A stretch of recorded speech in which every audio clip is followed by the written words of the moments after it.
affected that man very, very directly.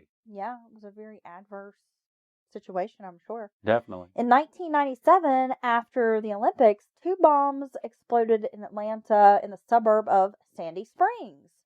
That's where our friend Sunday is from. Holy shit. Injuring 6 people. An abortion clinic in the building is believed to be a target. So there was like this big sort of facility, big building, office building, and there was an abortion clinic. Blows up. They assume it's probably because the abortion clinic's in there. Right. It's a multi-use building, though, right? Right, yeah. Okay. So like a mixed-use sort of space. Okay. February 21st, 1997, a nail-laden device exploded at the Other Side Lounge, which is a gay and lesbian nightclub in Atlanta, and 5 people were injured. March 7th, 1998.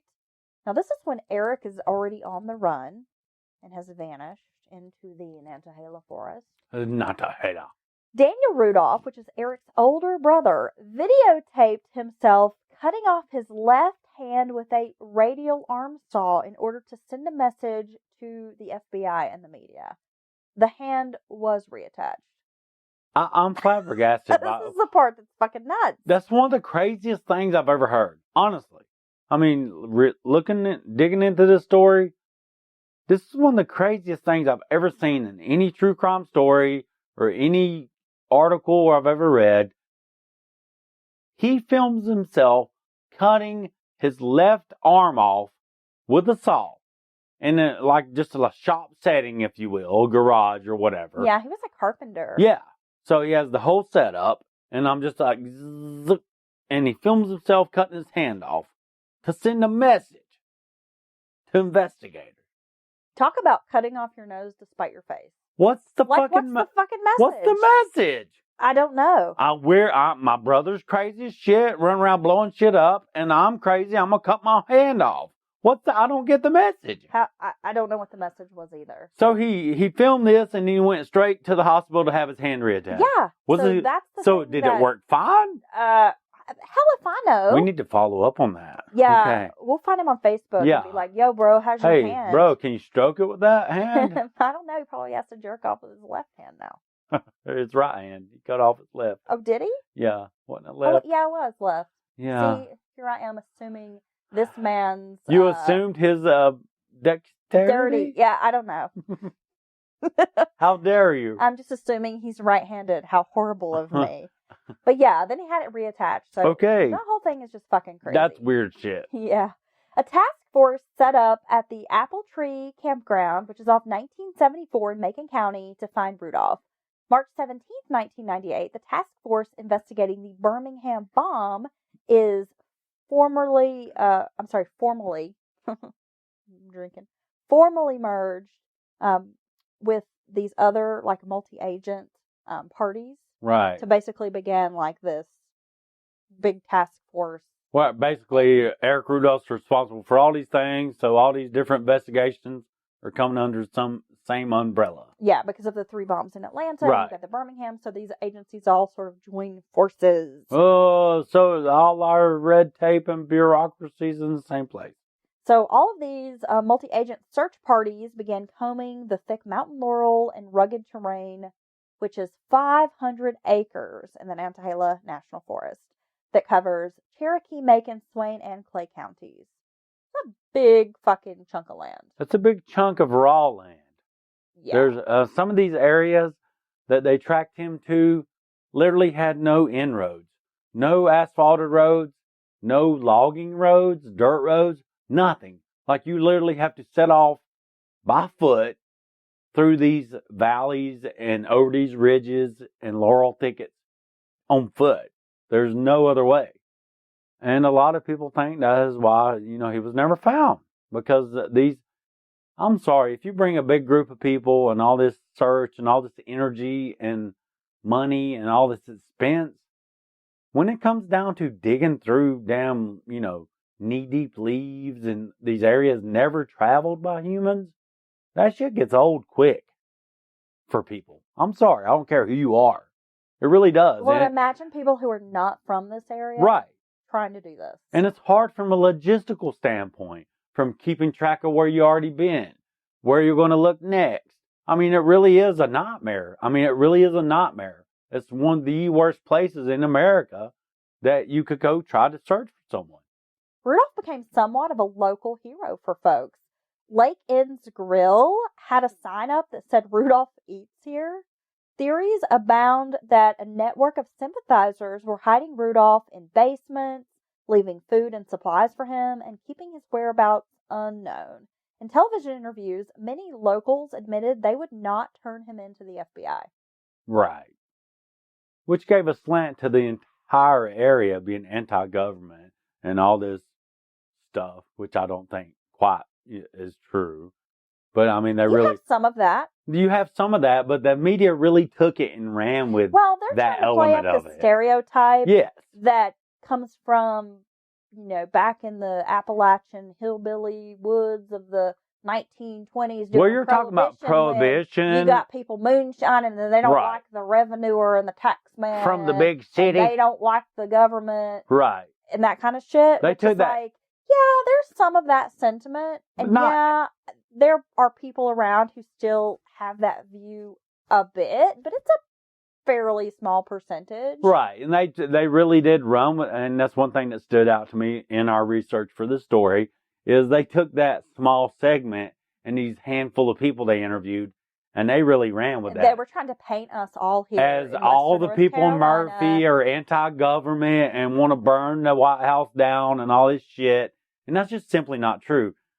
Basically, most of the people in Murphy in that area in Western North Carolina, period, are just hardworking people who want to get through the day and, have a house, have a school for their kids. And a lot of people, they're just regular working folk. Right. Yeah, exactly. Basically, they're not all anti-government and preppers and, this apocalyptic bullshit that they drummed up, but that's what the national media does. Right. And there again, some of those people may have had grandpa, great-grandpa who maybe felt that way. Right. But, it's just small trickles. It's not like they were trying to paint it out to be. Right. But that's what the national media does. They want to sensationalize everything. In July 1998, Rudolph is seen by George Nordman, who was a friend and also owned a health food store. Rudolph took about 6 months' worth of food and supplies, and he left behind $500 for payment. So the story is Rudolph approached George Nordman and basically was like, I need your help. And Nordman refused to help him. And this is according to Nordman, but left the store. Right. For some time. And when he came back, Eric Rudolph had taken food, had left him $500 in cash, and had also taken Nordman's truck. So Eric had asked him for help. He said, I can't do that. But then he broke into his place, took what he wanted, according to him, and his truck, but left $500 cash in payment. Right. And then Nordman waited 4 days to report this information to authorities.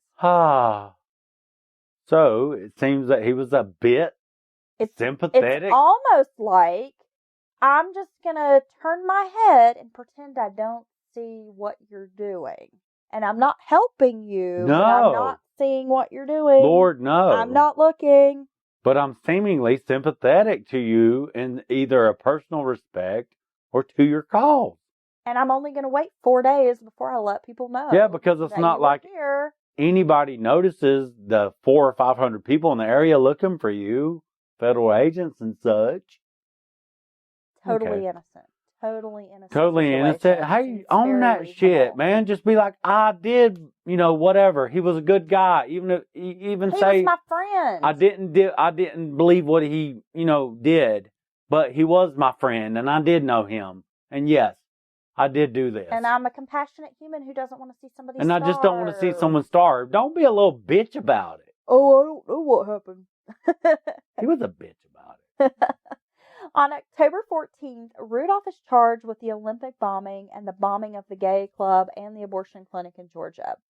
He was on the FBI's 10 most wanted list. A $1 million bounty was placed on Rudolph, which sent many bounty hunters to the area, including a former Green Beret named B. Greitz, who lasted about a week in the woods.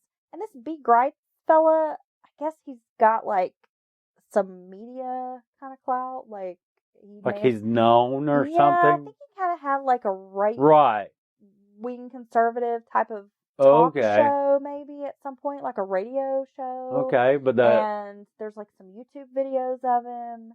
And I guess within the certain kind of circle, he was kind of a known person. But the Woods of Murphy sent him running like a little bitch. Oh, no, the interview that I watched with this guy is like, he's all fucking gung-ho, and I'm a Green Beret, and I got all these dudes, and I just want to bring him out safe, man. Yeah, exactly. And then he lasted like a week in the woods here. Right. And then, of course, went back to his comfy... Because it's rough, horrible terrain that has no access. Many local law enforcement who were familiar with the terrain and area felt shut out of the investigation. Some would go on to say many of the federal officers would be standing around this command post, drinking coffee all day, wearing clean uniforms that clearly showed they hadn't been in the woods doing a search at all. I'm going to say I saw that over and over. Various sources, multiple stories. I mean, we really dug on this story because it's a big story, let's be honest. And I believe that. I do believe that. They're talking about, so you have them come in, take over your area. No, no matter how you feel about it, good or bad. Edge out your jurisdiction. Push you out to the out, like, oh, we'll let you know if we need some help. But at the same time, you should be getting those good old boys that dig ginseng, that coon hunt. Exactly. That know bear hunt. Because bear hunters crawl up and down mountains where nobody goes. With dogs. They go places nobody ever goes. These gullies, these valleys. And that would have been a really important resource to guide you through this area that you're unfamiliar with. Exactly. Oh, shit. Now, but I can imagine. And they just want to big dick everybody out of the way. But then you come and then you really don't know what the hell to do, right? Because it's this raw, inaccessible area. But you're still going to like put up a big front like you're doing something. I'm going to stand here and drink coffee all day. And you're basically just burning money for nothing. Well, that's exactly taxpayer money at that. Seemingly was happening. Exactly. Oh my God. On May 31st, 2003, a 21-year-old rookie police officer named Jeffrey Postel was making a routine nightly patrol at 4 a.m. when he saw a shadowy figure digging through a dumpster behind a Save-A-Lot grocery store. Now, initially, Officer Postel suspected it was a burglary in progress. When approached, the man was unarmed and didn't try to run. Officer Postel ordered the man on the ground. He asked, what's your name? The man tells him Jerry Wilson, and he said he wasn't carrying any kind of identification. He was passing through town from Ohio. The man claimed he was homeless and had been living under a bridge. Hungry, he was searching for some food and thought he would dig around in this dumpster to get some food. Officer Postel calls for backup. They arrive on the scene. And while the man was on the ground, another officer approaches and recognizes the man as the most wanted man in America, Robert Rudolph. Wow. Mr. Wilson was taken into custody under the safekeeping statute, which was a law designed to sweep vagrants and drunks off the streets for their own good. Okay. We'll give you a warm place to sleep. A hot and a cot. In the backseat of Postel's cruiser, the young officer confronts the stranger and says, "You're not who you say you are." And the man said nothing, but a big grin spread across his face. Once in booking, a photo of Robert Rudolph was rounded up. He finally admitted his identity, Robert Rudolph. Rudolph told Postel, "Please let people know I'm not a monster." Okay. It was one of the few things he said to this young officer. So that's one of the first things he communicated back to society after all his time. That's interesting. Maybe, I guess in his mind he thought that's how he was. He was charged October 13th, 2003. On April 8th, 2005, the Department of Justice announced that Rudolph had agreed to a plea bargain under which he would plead guilty to all charges he was accused of in order to avoid the death penalty. The deal confirmed the FBI would be able to locate 250 pounds of dynamite that he had hidden in forests in western North Carolina. So he had more dynamite he could access if necessary.